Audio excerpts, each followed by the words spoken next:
Here, this is a two-man approach, what you're constantly doing. Each guy's got his own HT bottom tester, bottom finder like this. You see it's on this springy thing. You just kind of clip it here on the head of the jig. I got a couple shot right ahead of it, and here's my float, and these floats are balanced with a weight here to help adjust it. You just drop it over the side. You see my stop in here.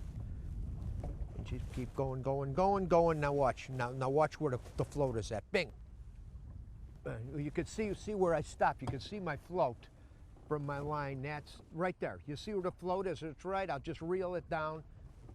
From the tip of my rod to that float is where the bottom is. That'll put me about a foot above the fish. Perfect. Perfect.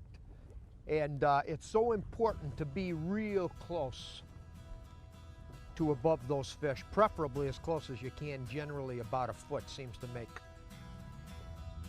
the best sense. And that leech just kind of sits there and wobbles and wiggles like that. And he's got a bite on it. Okay, did you see it hit? What? Look, there's one going. All you do is lift. These fish are a little higher on a break here, Jim. Feels like a good one. You know, the popularity of float fishing for walleye started on Mille Lacs Lake in Minnesota, and I'll tell you what, it's really, really grown. People all over the country are doing it. They're fishing them in weeds, they're fishing them in deep water like we're doing now. Guys are learning how to use them in really, fish. You know, heavy wooded areas and reservoirs. It is such a unique system of fishing for walleyes, and it is so deadly whether you're deep or shallow. It really doesn't make a difference. The system is the important part of it. There's a lot of different slip floats on the market today.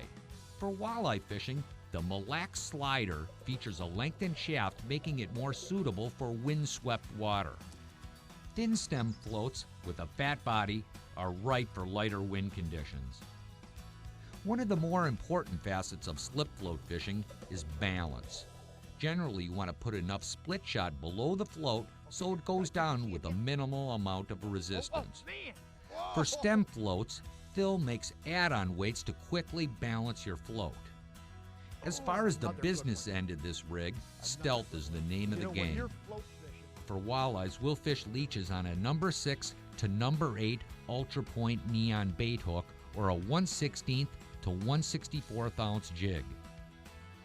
Boy, you know, I remember years ago when float fishing started to become popular, I thought, man, I can come around and Lindy rig circles around these guys.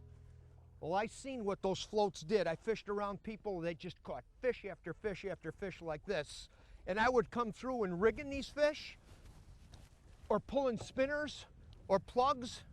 And when the float bite is right, there is nothing, and I mean nothing that can equal it. Oh, beautiful fish. Huh? I mean, it's such a simple yet deadly, deadly way of fishing. The key to it, it's leaving live bait right in front of that fish's nose for a long period of time. And for neutral the negative fish, there is no better way I know to catch walleyes than with a float.